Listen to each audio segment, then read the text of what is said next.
and girls, Miss Kathy here from Shaler North Hills Library, and we have another episode of Superheroes of Steam.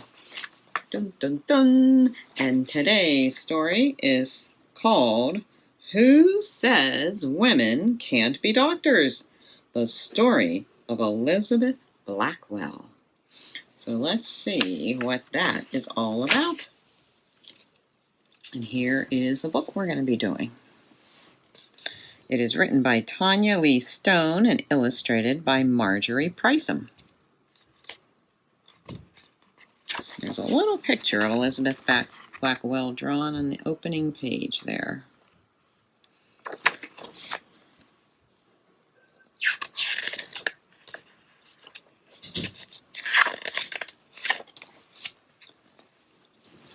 Get to a good spot here so you guys can see.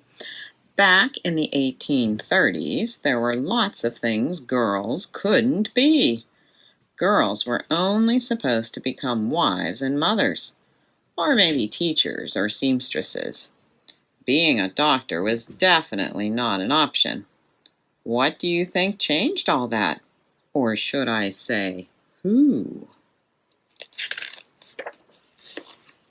Elizabeth Blackwell, that's who. A tiny wisp of a girl who wanted to explore around every corner and who never walked away from a challenge. This was a girl who had once carried her brother over her head until he backed down from their fight.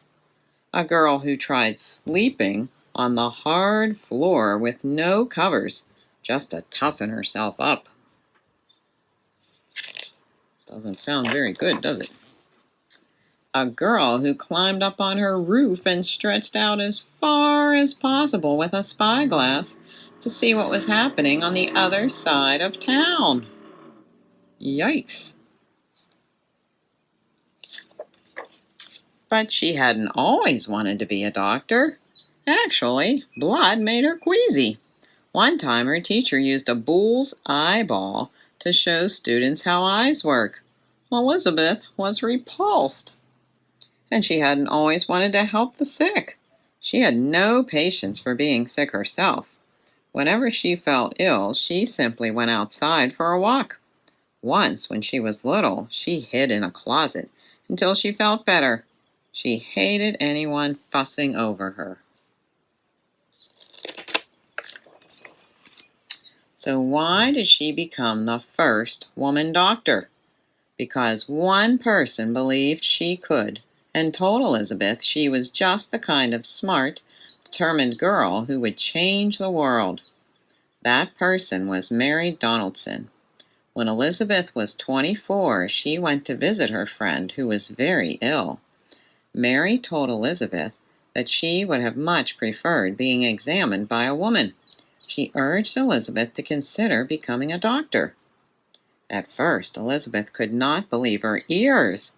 Even if a girl could be a doctor, why would she want to be one? But Mary's idea gnawed at Elizabeth. A female doctor.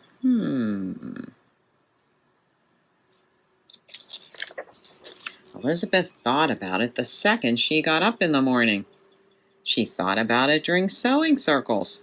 She thought about it over tea. She even dreamed about it at night.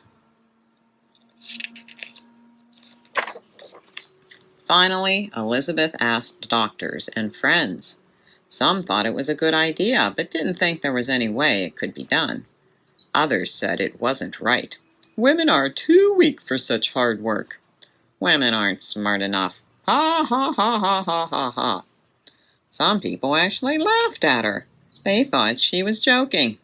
Elizabeth didn't see anything funny about a woman becoming a doctor. Elizabeth thought it was a fine idea, and her family supported her. She worked as a teacher to earn money and applied to a handful of medical schools. But they all sent back the same answer: no. No woman allowed.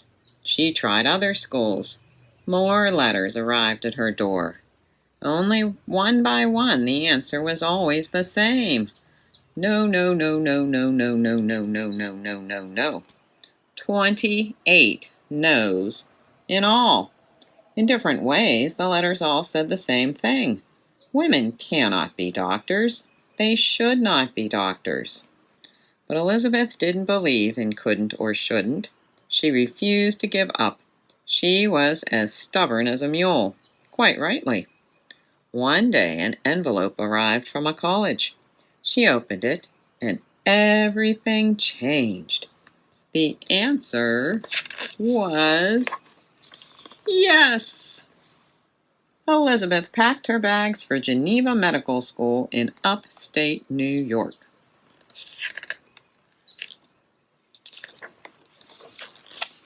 The townspeople were expecting her. As she walked down the street, some pointed and stared. They whispered to themselves that she must be wicked or crazy. Elizabeth thought that at least the students wanted her there. Except they didn't.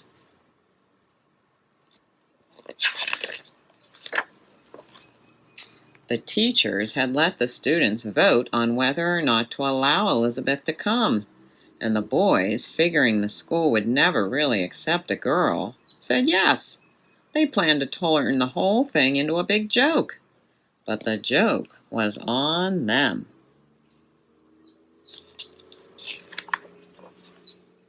Their raucous laughter turned to silence as the ladylike Elizabeth took her seat. They wondered what kind of girl she was.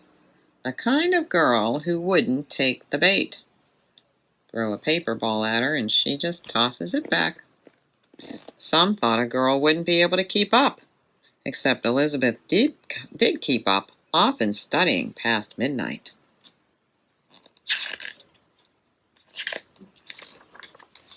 Elizabeth proved she was as smart as any boy, and soon the boys wanted to know what Elizabeth thought about this or that. It took the townspeople longer to accept her. Some people are afraid of anything new or different. Not Elizabeth. On January 23, 1849, Elizabeth graduated with the highest grades in the whole class. She had become the first woman doctor in America. Although many people were proud, others were angry. One doctor even wrote, "I hope, for the honor of humanity, that she will be the last."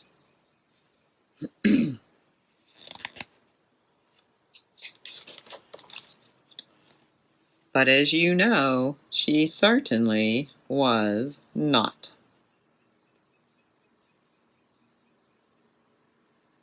And that's the end of the story, except for the end pages here that give us more information and show us some real pictures of her. Or a real picture, at least. Elizabeth Blackwell was born on February 3, 1821, in Bristol, England. Although it was quite unusual for the time, her father insisted on making sure his daughters were as well educated as his sons. Her family moved to the United States when she was 11. After Elizabeth graduated from medical school in 1849, no one would hire her to work as a doctor. She went to England and France to further her training, then moved back to New York City when she was 30 years old. Finally, she persuaded a landlord to rent her office space. She hung out a sign with her name on it, Elizabeth Blackwell, M.D. M.D. stands for medical doctor. But the other tenants were horrified and all moved out. Frustrated, Elizabeth took long walks through the streets of New York City, trying to figure out what to do. She saw many poor women and children huddled in doorways and in alleys. They were dirty and in need of care. She decided to hold a free clinic and teach people how staying clean would help them be healthy. Pretty soon, people started to talk about the wonderful new woman doctor in town. Over the years, Elizabeth and her sister Emily, who also became a doctor, healed hundreds of people. In time, they had so many female patients, the sisters started their own hospital, the New York Infirmary for Women and Children, which opened on May 12, 1857, was the first hospital run by women for women. In 1868, Elizabeth opened a medical school just for women, the Women's Medical College of the New York Infirmary. The next year, she moved back to her native England and helped organize the London School of Medicine for Women. And in 1871, she helped start the National Health Society, which focused on educating people about health, hygiene, and the prevention of disease. Hygiene is how you keep yourself clean. Elizabeth never married, but she did adopt a girl who was an orphan. Her name was Kitty Berry. Elizabeth Blackwell died on May 31st, 1910, at the age of 89. Many schools and hospitals are named in her honor, and according to the Association of American Medical Colleges, more than half of all U.S. medical school students today are women. This would not have been possible without the courage and determination of this extraordinary woman. And this photograph is from when she was around 65 years old, it says.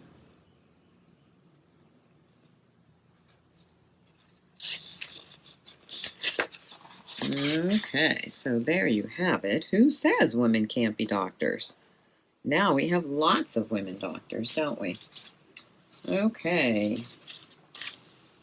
Let's look at our Superheroes of STEAM packet.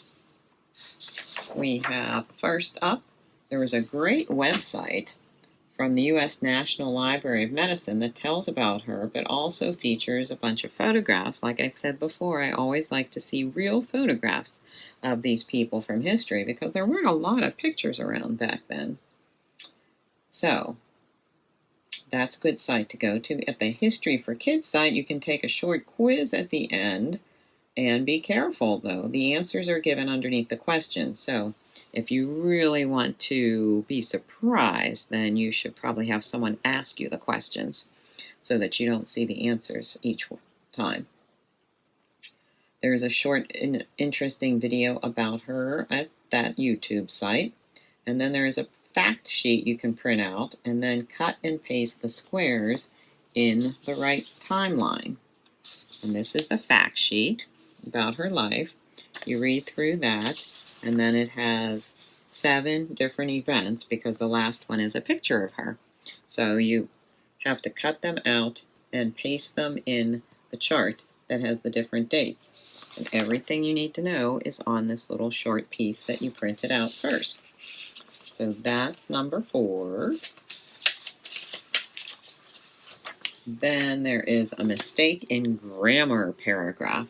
So if you're older and you understand how punctuation works and spelling and capitalization and all that, you can go through, and this is about her, and edit that worksheet and see if you get all the mistakes.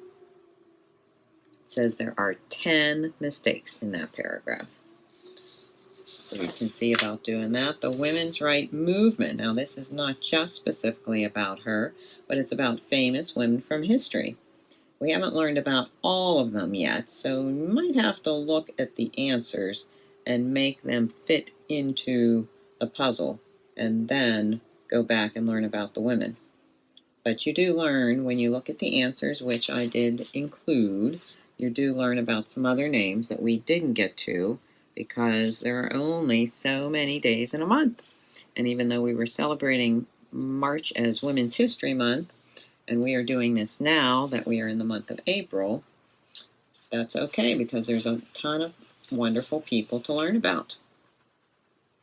So the answer key tells you about Elizabeth Blackwell. Talks to you about, well, I don't know, I guess I probably shouldn't give you some names in case you want to do it without looking at names. You can look up those information that they give you on the internet and see what comes up as far as whose name comes up and see if that fits. But give your hand to a crossword puzzle about famous women. And then we also have a National Women's Hall of Fame website and learn about other famous women honored along with Elizabeth at the National Women's Hall of Fame. And there's a short paper on Women's History Month and includes a mention of Elizabeth Blackwell. And then I gave you the answers to Celebrate Women's History Month. Very short paragraph. And then there's the quiz. And I gave you the answers just in case you wanted to check them when you were done. And then we have a craft. And we have a craft of decorating a tissue box because we know that Elizabeth promoted good hygiene, which is taking care of your body and keeping it clean and neat. And in these days of trying to be careful about spreading germs, we want to make sure we are using tissues when appropriate. So we have a tissue box craft, and they made theirs look like that, but you can make yours look like anything at all. It's very open to your interpretation. This is my guy here. So you can use any sort of paper to wrap it with. You can use wrapping paper. You can use scrapbook paper. You can use construction paper. Doesn't even have to be one big piece if you want to use a bunch of different pieces and decorate it, like a patchwork cover for it or something. You can do that. And then there are the different steps shown along the way, but basically you're wrapping it and then you're going to stick on whatever else you want to stick on, making it like a face. They talked about using a noisemaker as the mouth. I didn't have a noisemaker, so I just used a red pipe cleaner. You don't have pipe cleaners? Hey, you can draw one on with a red marker or crayon. That's okay. You can make your nose out of whatever you want. If you have googly eyes, that's nice, but if you don't, that's okay. You can draw eyes on. Ears, you're going to need something to stick out. I used pipe cleaners because that's what they showed, but you can always cut ears out of paper or something like that.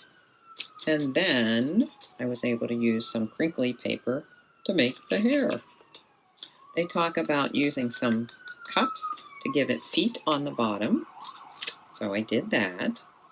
And then you have an opening on the top where you can still get the tissues out. That is key. If you want to make it so that you can reuse this on other boxes of tissue, I think you need to make it so that you only cover the four sides and the top and don't cover the bottom. And then it's like a jacket that's fitting down over the box, and you can slide it up off of the box and slide it back on down a new box. So keep that in mind when you are wrapping it. If you do want to use it over again, you're going to have to build your cover totally separate from the box. You don't even want to tape it to the box because then you're not going to be able to get it off.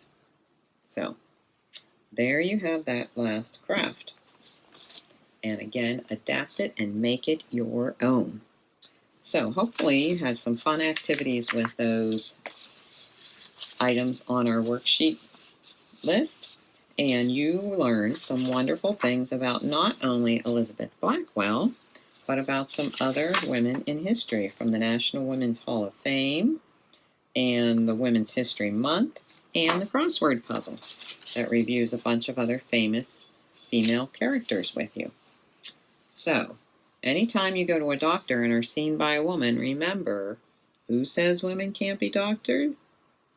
Definitely not Elizabeth Blackwell, pioneer in medicine for women.